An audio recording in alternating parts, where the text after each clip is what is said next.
You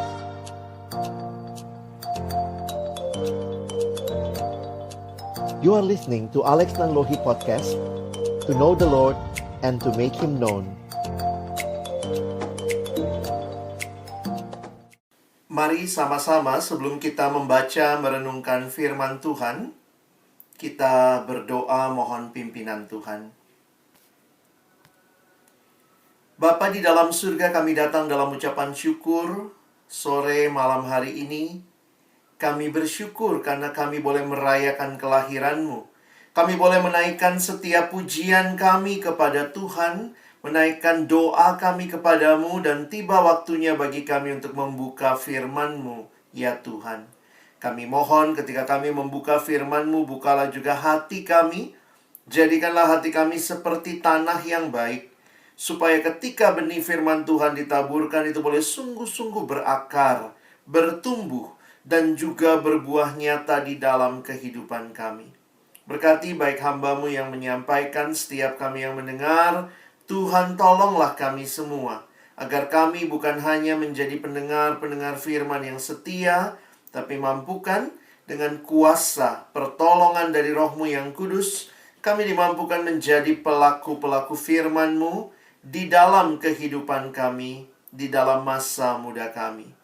Bersabdalah ya Tuhan, kami umat-Mu sedia mendengarnya di dalam satu nama yang kudus, nama yang berkuasa, nama Tuhan kami Yesus Kristus, yang hari ini kami rayakan kelahirannya.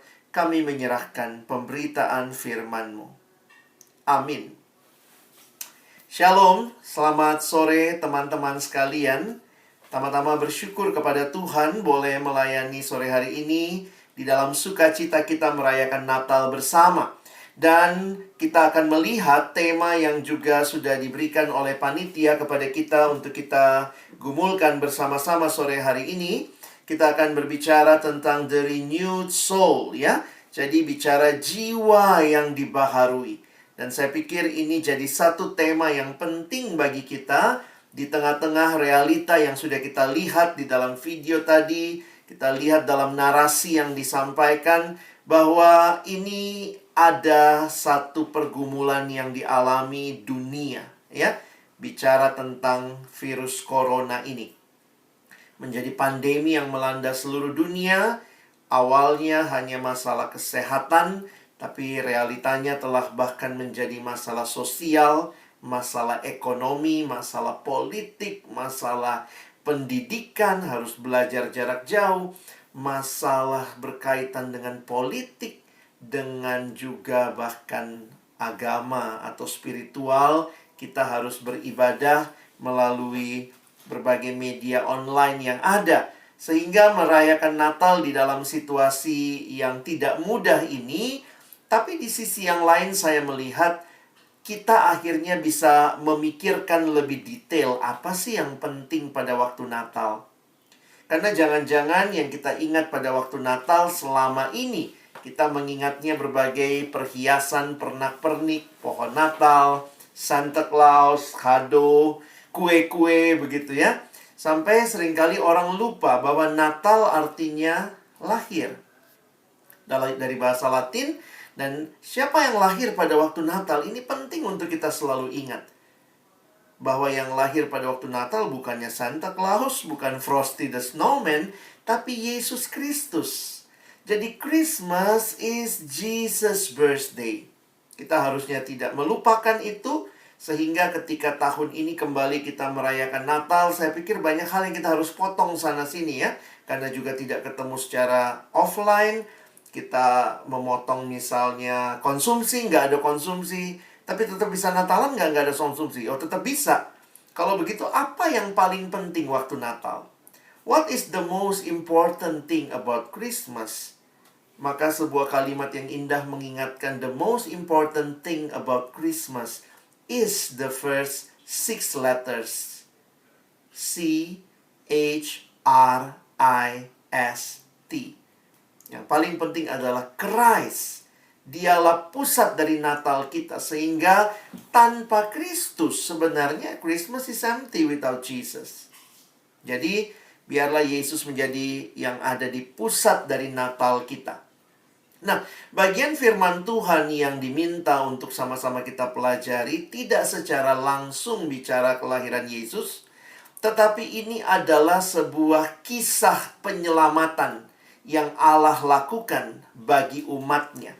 Dan ternyata kalau kita perhatikan seluruh kisah-kisah penyelamatan yang ada di dalam Alkitab itu puncaknya ada di dalam karya keselamatan Yesus.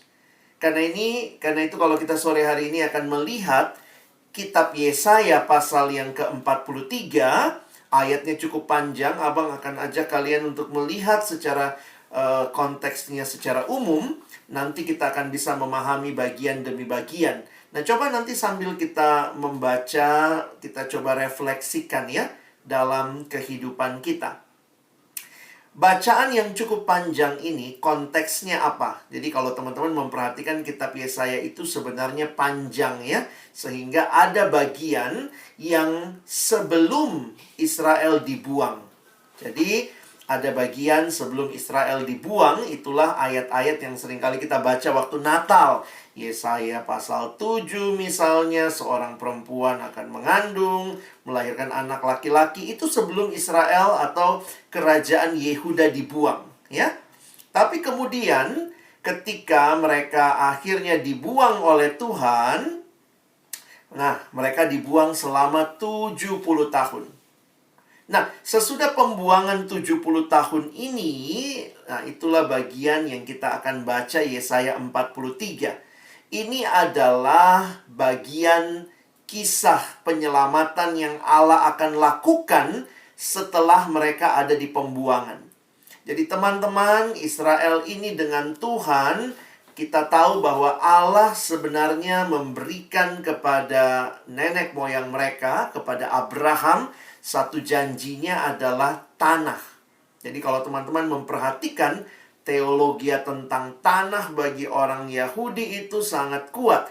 Karena mereka meyakini Allah bertindak bagi mereka, Allah memberikan kepada mereka tanah seperti yang Allah janjikan kepada Abraham. Tetapi kalau kita membaca Alkitab, kita juga jadi tahu Tuhan berkata kepada Israel, kalau kamu tidak setia, kamu berubah setia, kamu mengikuti Allah-Allah lain, maka aku akan memuntahkan kamu dari tanah. Jadi, gambaran ini, teman-teman bisa bayangkan ya, ketika Israel makin jahat, pernah nggak baca kitab Raja-Raja? Itu kan gambarannya raja ini tambah jahat, makin jahat, anaknya lebih jahat lagi, tambah jahat, tambah jahat. Sehingga ketika Tuhan menghukum Israel, dibuang mereka ke Babel. Jangan bilang gini, ih Tuhan jahat banget sih, tidak ingetin Israel. Tuhan berkali-kali ingatkan mereka. Tuhan kirim nabinya, utusan, ingatkan mereka. Nggak denger-denger juga, ya. Nah, lalu akhirnya Tuhan membuang mereka. Nah, masa pembuangan yang Tuhan berikan kepada mereka itu 70 tahun.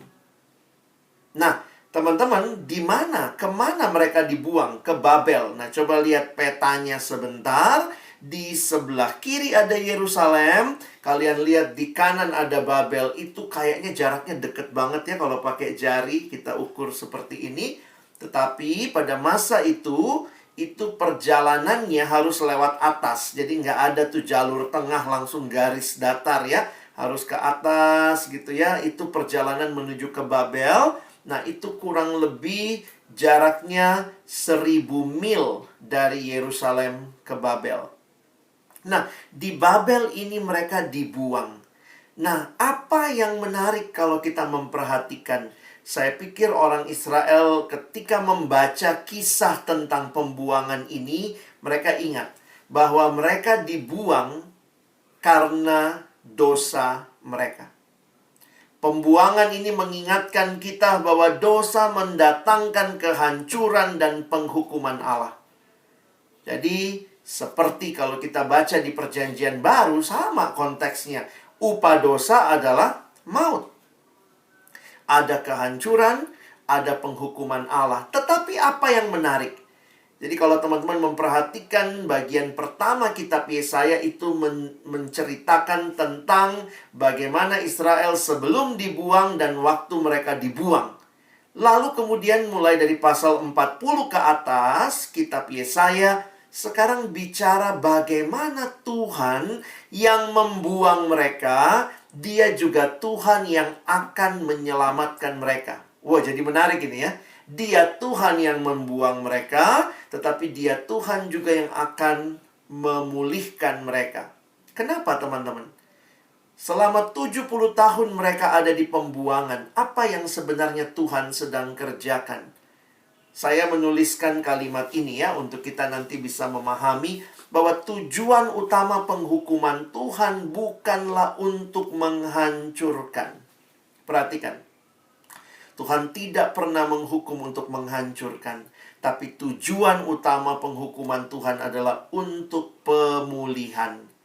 Karena itu, teman-teman sekarang bayangkan begini ya, ayat tema kita sore hari ini, di tengah pembuangan. Mereka tidak ada di negeri yang Allah janjikan kepada mereka. Mereka ada di tanah asing, jauh dari tanah air mereka. Menjelang 70 tahun. Maka ayat yang jadi tema sore hari ini, ayat 19. Lihat, aku telah membuat sesuatu yang baru, yang sekarang sudah tumbuh. Belumkah kamu mengetahuinya? Ya, aku hendak membuat jalan di padang gurun, dan sungai-sungai di padang belantara. Bisa di-mute dulu yang feedback. Bisa tolong semua di-mute dulu, supaya tidak terganggu ya.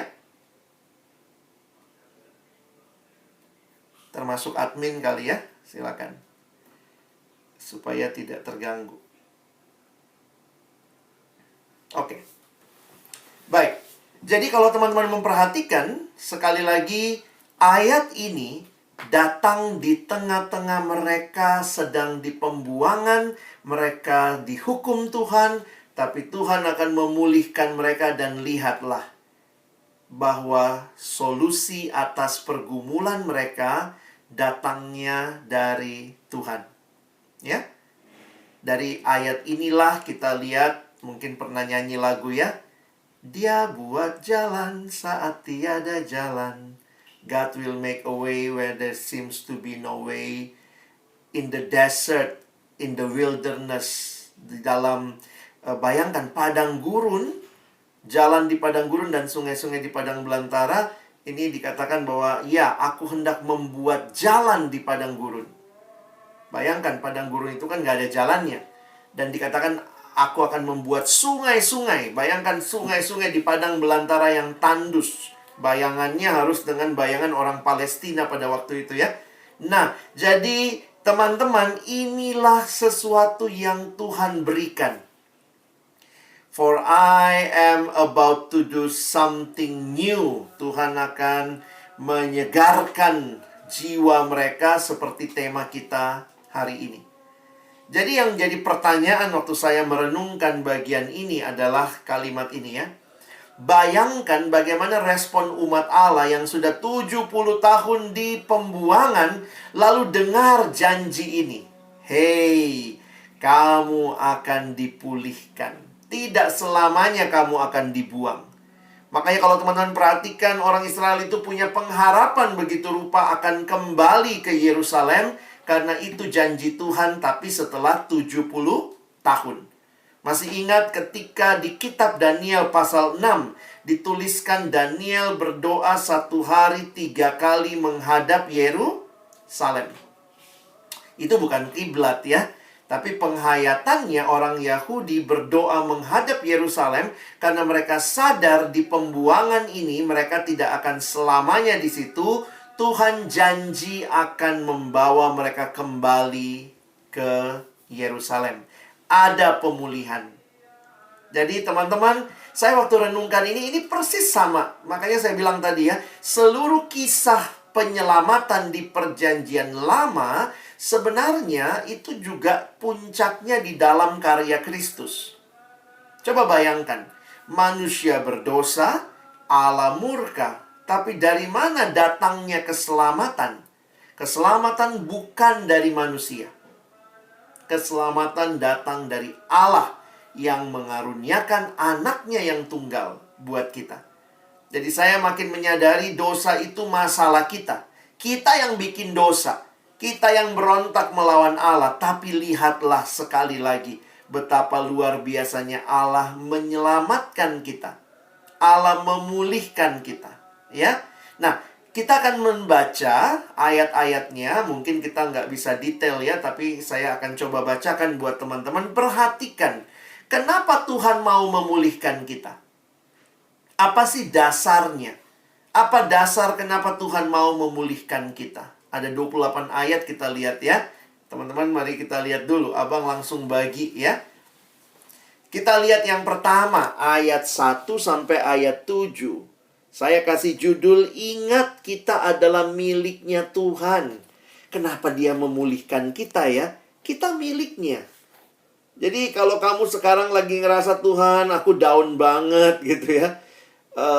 Saya suka bilang gini ya. Teman-teman, kalau kita punya barang yang rusak, misalnya ya, anggaplah, maaf saya pakai merek ya. Misalnya HP-mu Samsung, lalu HP Samsungmu rusak. Maka paling bagus bawanya ke reparasi apa?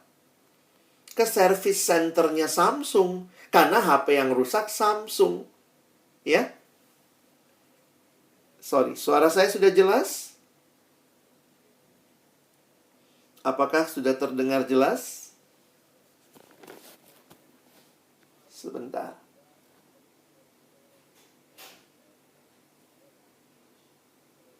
Baik, apakah sudah? Saya harap sudah bisa terdengar dengan jelas. Saya coba lanjutkan ya. Silakan feedback kalau masih nggak jelas. Oke, mungkin kameranya off dulu atau seperti apa, saya nggak tahu. Sebentar. Iya, mungkin karena kebanyakan kuotanya ya. Oke, saya coba lanjutkan. Saya harap masih mungkin untuk terdengar. Di saya tidak masalah sebenarnya sinyalnya. Jadi, saya kurang paham apakah ada gangguan di bagian lain ya. Perhatikan alasan pertama kenapa Tuhan menyelamatkan kita, kenapa dia memulihkan kita. Dan ini pengharapan bagi saudara yang juga sedang mengalami pergumulan. Tuhan peduli dengan kamu, Tuhan peduli dengan kita karena pertama, kita adalah milik Tuhan. Perhatikan ayat 1-7. Bagaimana ayat-ayat ini, abang khusus garis bawahi kata-kata yang sangat indah menyatakan kita itu adalah milik Tuhan, yang diperhatikan Tuhan, yang dikasihi Tuhan. Tetapi sekarang beginilah firman Tuhan yang menciptakan engkau, hai Yakub, yang membentuk engkau, hai Israel. Janganlah takut sebab aku telah menebus engkau.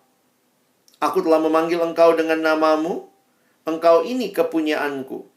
Apabila engkau menyeberang melalui air, aku akan menyertai engkau. Dan melalui sungai-sungai, engkau tidak akan dihanyutkan. Apabila engkau berjalan melalui api, engkau tidak akan dihanguskan. Dan nyala api tidak akan membakar engkau. Dilanjutkan ayat 3. Sebab akulah Tuhan Allahmu yang Maha Kudus, Allah Israel, juru selamatmu. Wah, ini indah sekali ya.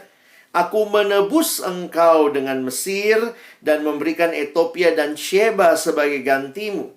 Oleh karena engkau berharga di mataku dan mulia, dan aku ini mengasihi engkau. Maka aku akan memberikan manusia sebagai gantimu dan bangsa-bangsa sebagai ganti nyawamu. Janganlah takut, sebab aku ini menyertai engkau. Aku akan mendatangkan anak cucumu dari timur, dan aku akan menghimpun mereka dari barat. Aku akan berkata kepada utara, berikanlah, dan kepada selatan, janganlah tahan-tahan. Bawalah anak-anakku laki-laki dari jauh dan anak-anakku perempuan dari ujung-ujung bumi, semua orang yang disebutkan dengan namaku yang kuciptakan untuk kemuliaanku, yang kubentuk dan yang juga kujadikan.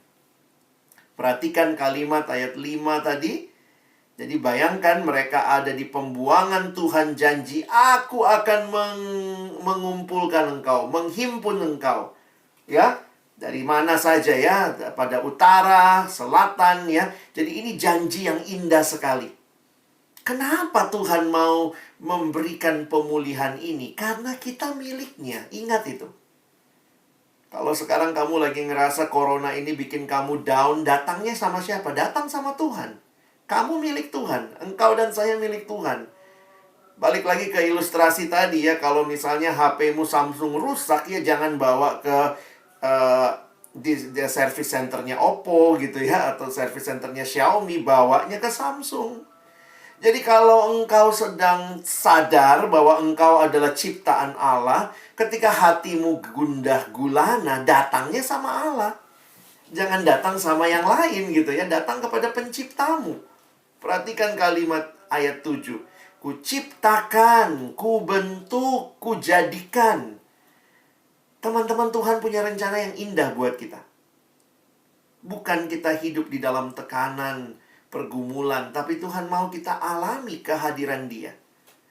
Jadi kenapa Tuhan janji ada pemulihan? Karena kita miliknya. Selanjutnya, kenapa Tuhan berjanji akan ada pemulihan dan Dia sanggup melakukan pemulihan itu? Karena alasan kedua, Tuhanlah satu-satunya juru selamat. Perhatikan di ayat 8-13 ini kayak sebuah dialog yang Tuhan kan lagi bicara ya. Tuhan kayak nantang. Mana lu berhala-berhala? Mana ini berhala-berhala? Kamu berhala-berhala yang mati, yang tidak bisa menyelamatkan. Dan Tuhan mau menegaskan, hanya aku Allah yang hidup, yang adalah juru selamat. Makanya lihat ayat 8 ya. Abang baca lagi. Biarlah orang membawa tampil bangsa yang buta sekalipun ada matanya, yang tuli sekalipun ada telinganya. Biarlah berhimpun bersama-sama segala bangsa-bangsa dan biarlah berkumpul suku-suku bangsa. Siapakah di antara mereka yang dapat memberitahukan hal-hal ini, yang dapat mengabarkan kepada kita hal-hal yang dahulu? Biarlah mereka membawa saksi-saksinya supaya mereka nyata benar.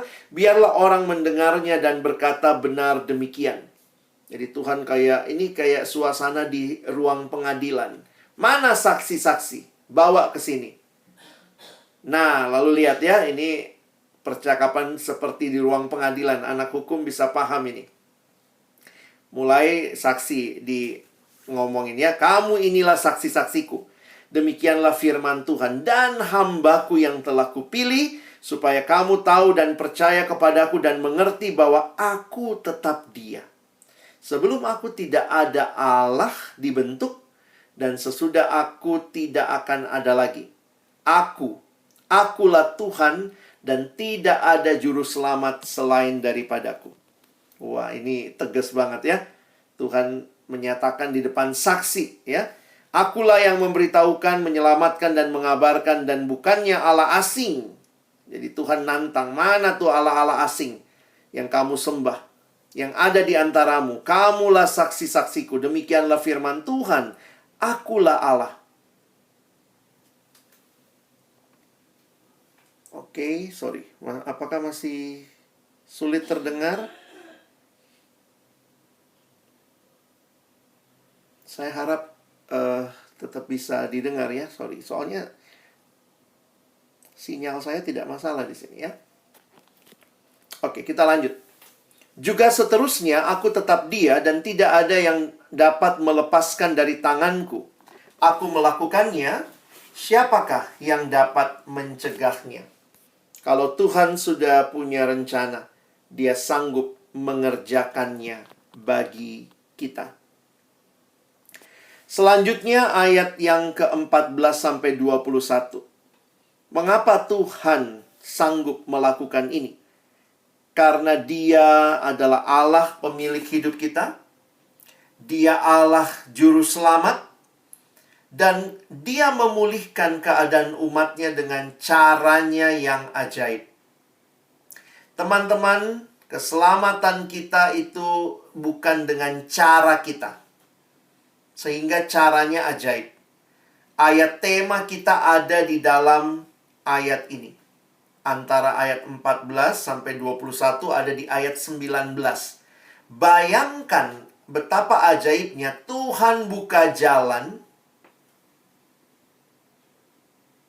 di tengah-tengah kondisi yang ada, ya. Oke, saya coba sebentar ya, semoga suaranya bisa lebih jelas.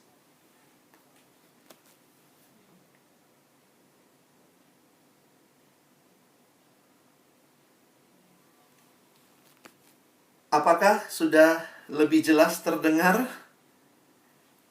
Saya harap bisa lebih jelas ya. Baik. Jadi Tuhan memulihkan keadaan umatnya dengan caranya yang ajaib. Kalau teman-teman memperhatikan cara Tuhan,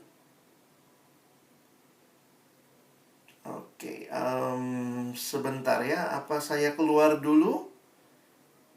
Saya agak sulit. Sebentar.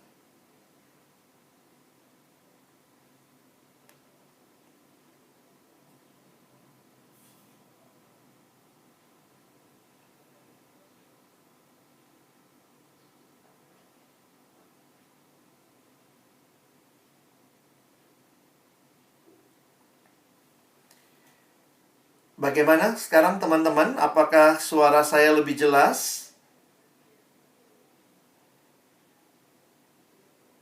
Saya coba matikan kamera sebentar. Semoga suaranya lebih jelas ya. Baik.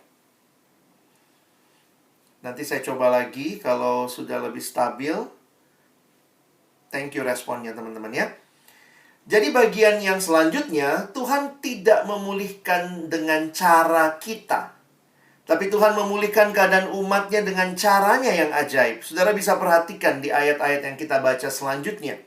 Di dalam bagian ini dikatakan, beginilah firman Tuhan, penebusmu yang maha kudus, Allah Israel.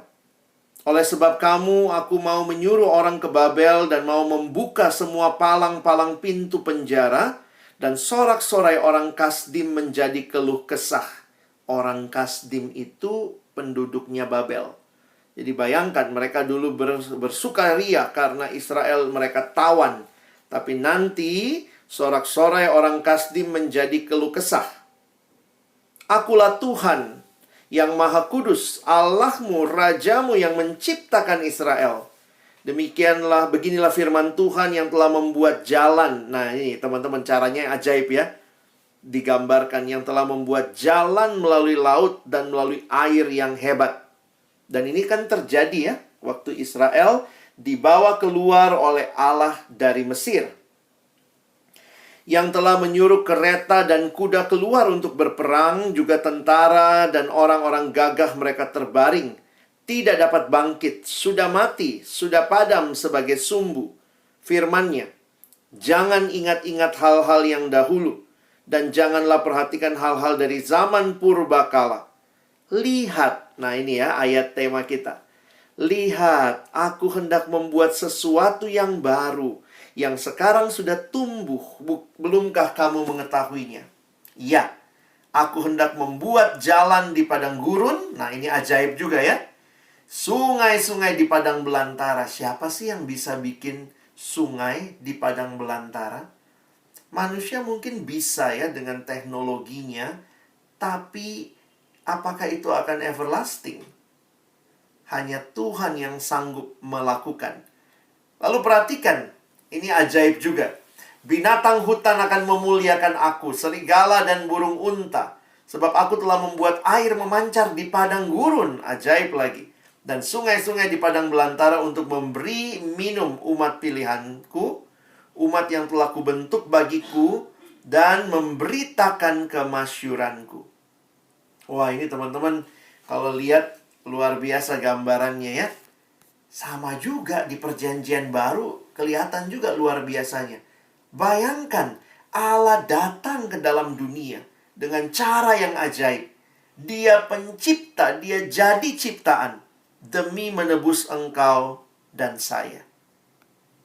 Dan ayat terakhir 22-28, kalau teman-teman lihat, kenapa Tuhan bisa memulihkan kita? Karena kesetiaan Tuhan melampaui kegagalan umatnya. Coba lihat ya. Berkali-kali Israel di perjanjian lama gagal lagi. Setia sebentar, gagal lagi. Setia sebentar, gagal lagi. Tapi kesetiaan Tuhan ini melampaui kegagalan umatnya.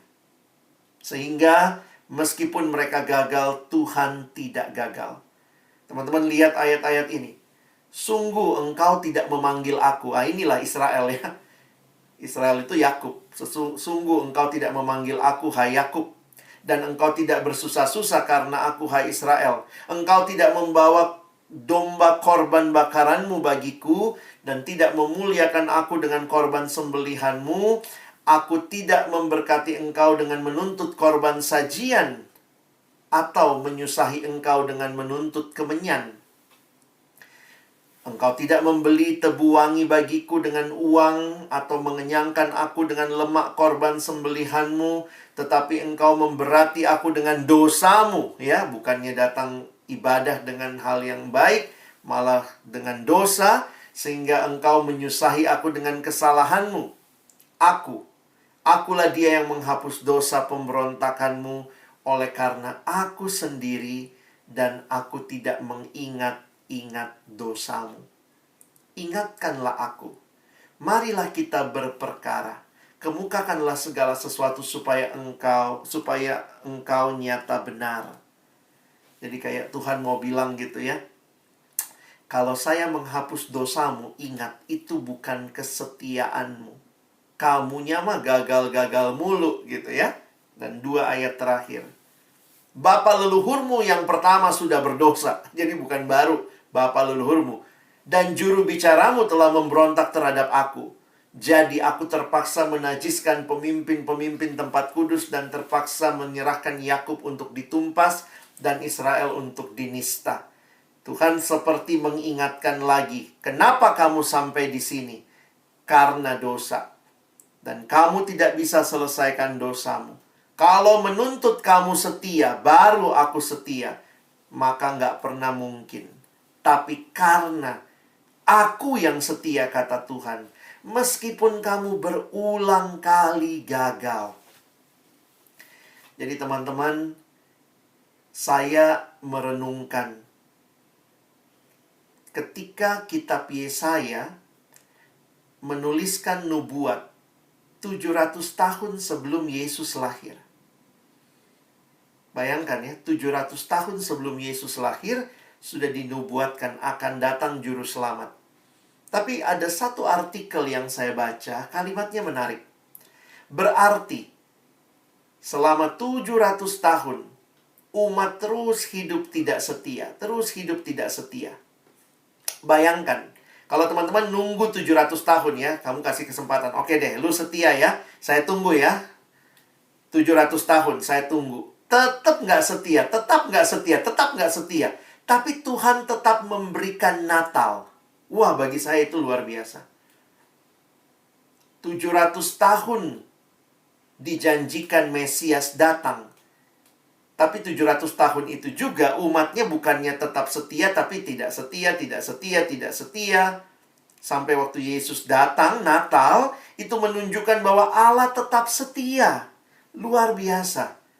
Karena apa? Pengharapan, keselamatan. Kalau dari manusia, gagal total kita teman-teman. Nggak ada yang bisa setia. Tapi pengharapan, keselamatan itu dari Allah. Karena itu lihat lagi kalimatnya tadi ya.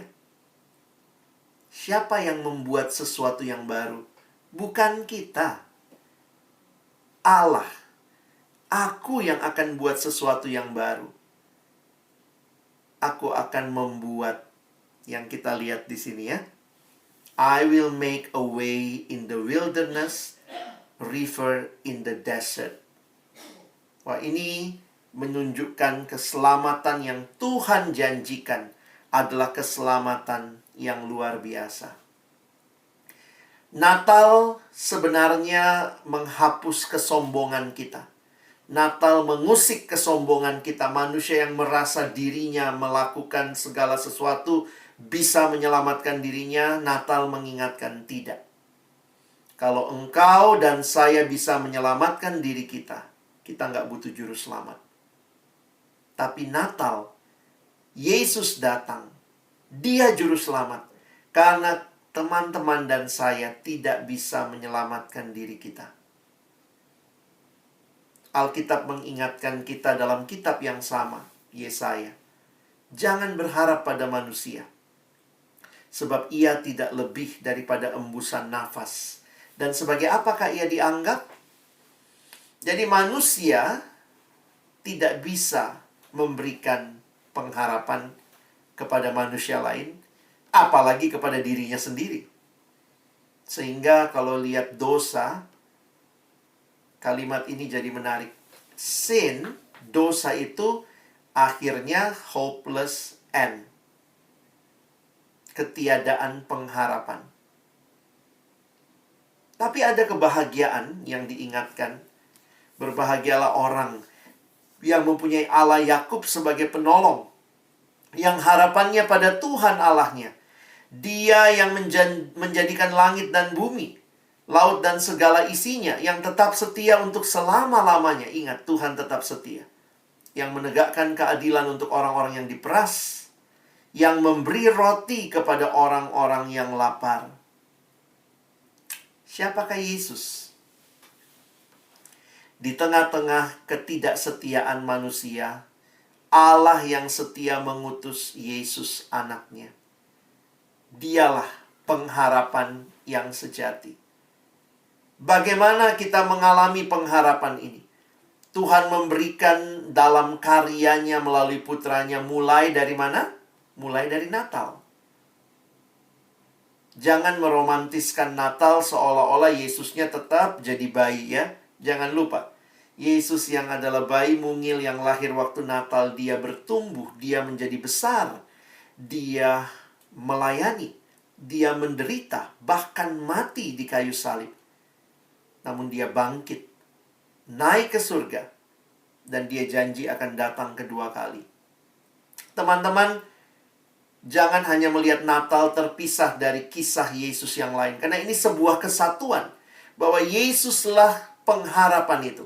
Natal menjadi awal bahwa apa yang Tuhan janjikan, dia genapkan di dalam anaknya. Menarik sekali sebuah ayat yang dituliskan di 1 Petrus 1 ayat 3-4. Terpujilah Allah dan Bapa Tuhan kita Yesus Kristus yang karena rahmat-Nya yang besar telah melahirkan kita kembali oleh kebangkitan Yesus dari antara orang mati. Lihat ya. Kebangkitan Yesus dari antara orang mati membawa apa? Kepada suatu hidup yang penuh pengharapan. Untuk menerima suatu bagian yang tidak dapat binasa, yang tidak dapat cemar, dan yang tidak dapat layu, yang tersimpan di sorga bagi kamu. Teman-teman, ternyata kebangkitan Yesus. Jadi memang menarik ya, kelahirannya, kehidupannya, kebangkitannya ini memberikan pada kita pengharapan. Bayangkan manusia cuma kenal siklus hidup itu gimana? Lahir, hidup, mati. Lahir, hidup, mati. Tapi Yesus kita, dia lahir, dia hidup, dia mati, dia bangkit. Berarti cerita buat kita orang percaya tidak berakhir di kematian. Kalau Yesus kita bangkit, maka kita pun mengalami kebangkitan. Makanya kita punya pengharapan. Pengharapan kita bukan berhenti di kubur. Tidak. Saudara dan saya, we have a living hope because we have a living Savior. Jadi, waktu kita bicara sore hari ini tentang Allah yang menyelamatkan, Allah sumber pengharapan, maka ini bukan hal yang mustahil, tapi ini hal yang mungkin karena Yesus sudah bangkit. Natal tidak bisa dilepas daripada kematian Yesus Jumat Agung dan kebangkitan Yesus Paskah. Natal bukan kisah sendiri yang berdiri sendiri. Kalau demikian, bagaimana kita harusnya merayakan Natal? Ya, sebagai bagian aplikasi, saya ingat beberapa tahun yang lalu seorang siswa pernah tanya, Kak Alex, bagaimana dong kita merayakan Natal? Saya bilang, kamu udah nyanyi tadi. Hah? Udah nyanyi? Apa lagunya? Hai dunia gembiralah dan sambut rajamu. Di mana sambutnya? Di hatimu terimalah. Natal bicara tentang siapkan hatimu. Menyambut Dia, Yesus yang datang. Jadi Natal bukan hanya sekedar bicara buka kado ya. Christmas is not so much about opening presents as opening our hearts. Buka hatimu, terima Yesus sebagai Tuhan dan Juru Selamat dalam hidupmu. Inilah yang harusnya terjadi waktu engkau merayakan Natal. Bukan lagi hidup yang berpusatkan pada diri sendiri. Jangan berharap pada manusia. Tapi hidup yang berpusatkan pada Yesus. Dan kalau betul kita alami itu, maka ada hidup yang berbeda dengan dunia. Karena dunia berpusat pada diri sendiri, berpusat pada manusia. Harusnya hidup kita berbeda, cara kita belajar akan berbeda. Kalau engkau punya pengharapan, engkau tidak akan gampang nyontek copy paste. Kamu punya pengharapan, kamu tahu bahwa di dalam kerja keras, di dalam proses Tuhan berkarya. Bukan cuma mau belajarnya sistem ekonomi ya, belajar sesedikit-sedikitnya, nilai setinggi-tingginya ya. Ini generasi empang katanya ya, maunya enak dan gampang. No. Kalau engkau punya pengharapan, engkau punya cara belajar yang berbeda. Kalau saudara alumni, abang kakak, bapak ibu, dosen, cara bekerja berbeda. Kenapa? Kita orang yang merayakan Natal, kita mengalami pengharapan dalam Tuhan. Cara kita bergaul, kita pun berbeda. Bukan bergaul hanya sekedar gaul, tapi kemudian mendukakan hati Tuhan. Bergaullah jadi orang yang menyenangkan hati Tuhan. Cara kamu berpacaran kalau sudah berpacaran harus berbeda. Ini kalimat menarik. True love waits. Jangan lupa ada yang bawahnya kecil itu ya. Save it until marriage. Kalau engkau sudah berumah tangga, mungkin buat bapak ibu, alumni-alumni ada yang sudah berumah tangga, maka hidup rumah tanggamu pun akan berbeda. Kenapa? Karena kita tahu ada pengharapan di dalam Kristus. Dan itu bukan pengharapan dulu, ya, bukan. Karena berita Natal juga mengingatkan kita, sesungguhnya anak darah itu akan mengandung dan melahirkan seorang anak laki-laki dan mereka akan menamakan dia Immanuel, yang berarti Allah menyertai kita. Ini bukan masalah waktu dulu dia sertai kita, sekarang dia tinggal. Tidak. Allah sampai hari ini dia menyertai kita. Tapi mungkin saudara bilang, loh, bukannya dia naik ke surga, Bang? Betul. Tapi dia kirim rohnya yang kudus. Yang berarti di dalam kehadiran rohnya yang kudus, itu berarti Yesus masih menyertai kita. Kemanapun saudara dan saya pergi saat ini, Allah menyertai kita. Yesus tidak hanya akan beserta kita saat tenang, aman, tetapi di saat yang sulit sekalipun, Dia menyertai. Teman-teman tidak berjalan sendiri. Allah Sang Immanuel itu menuntun kita. Ketika engkau takut akan masa depan, ada yang bilang, Bang, boro-boro masa depan, masa sekarang aja udah menakutkan ya. Gimana ke depannya? Tuhan gak pernah janji sebenarnya hidup tanpa pergumulan ya. Saya pikir jangan juga jadi orang Kristen yang salah berharap. Oh, saya mau hidup tanpa pergumulan. Nggak ada. Kita ada dalam dunia yang sudah jatuh dalam dosa, maka ada pergumulan. Yesus pun mengalami pergumulan waktu dia ada di dalam dunia. Kalimat ini jadi menarik, saudara. God never promises that we will never face struggles or problem. Tuhan gak pernah janji hidup tanpa masalah. Kalau saudara mau jadi orang Kristen supaya hidup tanpa masalah, oh salah saudara. Gak ada janji seperti itu di Alkitab kita. Tapi janjinya apa? Bahwa Allah menyertai kita di dalam pergumulan yang Tuhan izinkan kita alami.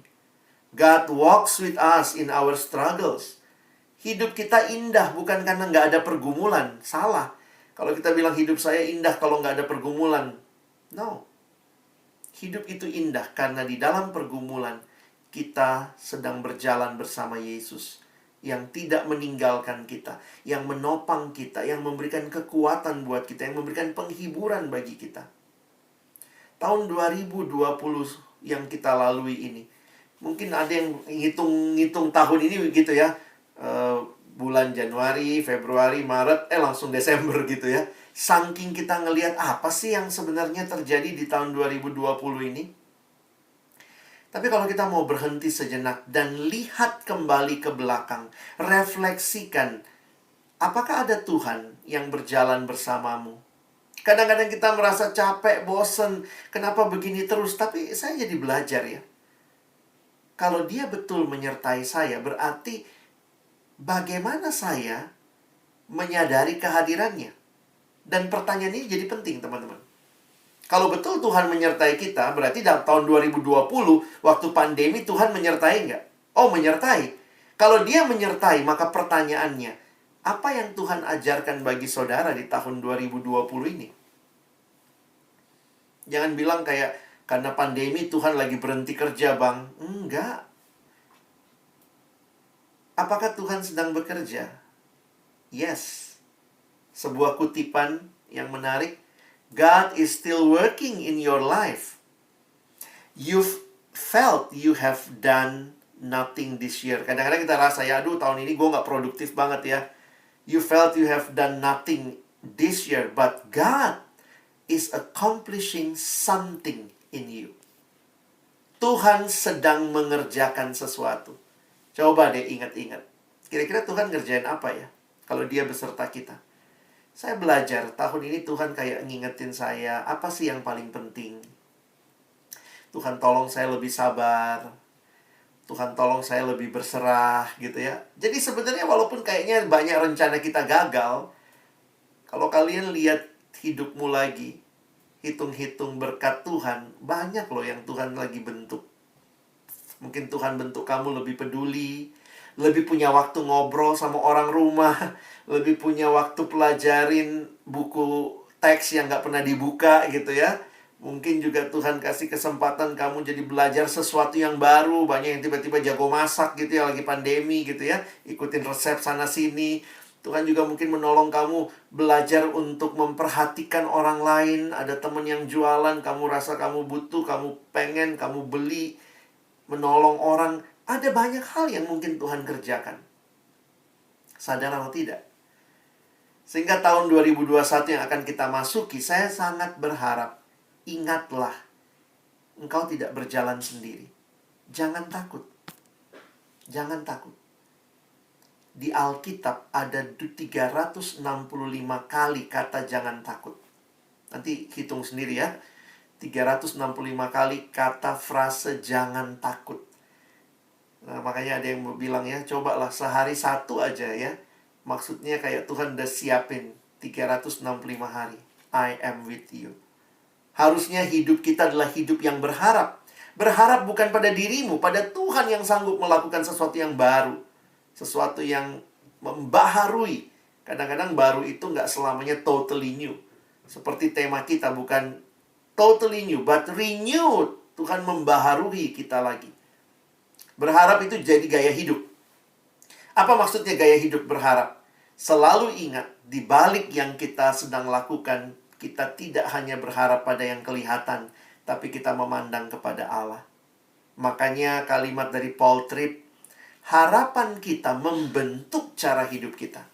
Kalau kamu tidak punya harapan, apa-apa gampang menyerah. Bosen Tuhan, masa gini mulu, kayaknya nggak selesai-selesai pandeminya. Banyak orang yang ngeluh aja ya. Nah, harapan kita membentuk cara hidup kita. Ketimbang mengeluh, lebih baik berkarya, lebih baik berbagi, lebih baik jadi berkat buat sesama. Karena harapanlah yang menyebabkan kita membuat keputusan-keputusan yang kita ambil. Dan kurangnya harapan membuat kita merasa mandek atau tanpa motivasi. Abang tutup dengan kalimat berikut. Kalau tadi dosa membawa kita ke dalam ketiadaan pengharapan, sin brings a hopeless end. Tetapi Jesus turns your hopeless end into endless hope.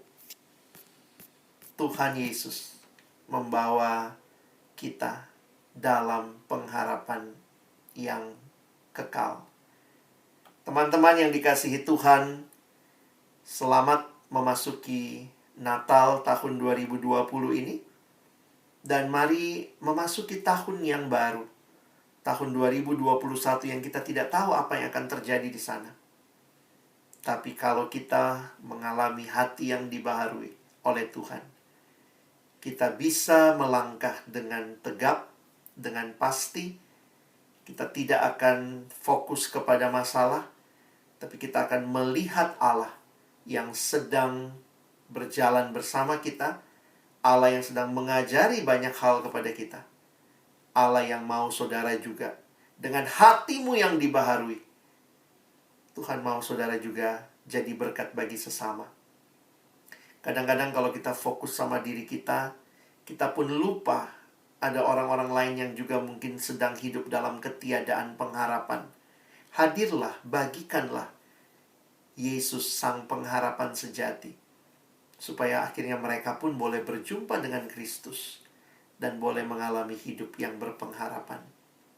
Selamat memasuki Natal, memasuki tahun baru dengan terus berharap pada Yesus. Amin. Mari kita berdoa. Tuhan, terima kasih buat firman-Mu, terima kasih buat setiap hati yang terbuka di hadapan-Mu. Tolong kami bukan cuma jadi pendengar firman, tapi jadi pelaku firman. Banyak hal yang tahun ini mungkin begitu kami keluhkan, kami sedih, target-target tidak tercapai. Tapi di tahun yang sama, kami pun tetap sadar Tuhan tidak meninggalkan kami. Dan kalau Engkau sudah berjalan dengan kami di tahun yang sulit ini, maka tahun ke depan pun kami mempercayakan diri kami kepada tangan Allah yang setia, Allah pemilik hidup kami. Berjalanlah bersama kami, karena itulah kekuatan untuk hidup kami. Terima kasih, tolong kami bukan cuma jadi pendengar, tapi jadi pelaku firman. Dalam nama Yesus kami berdoa. Amin.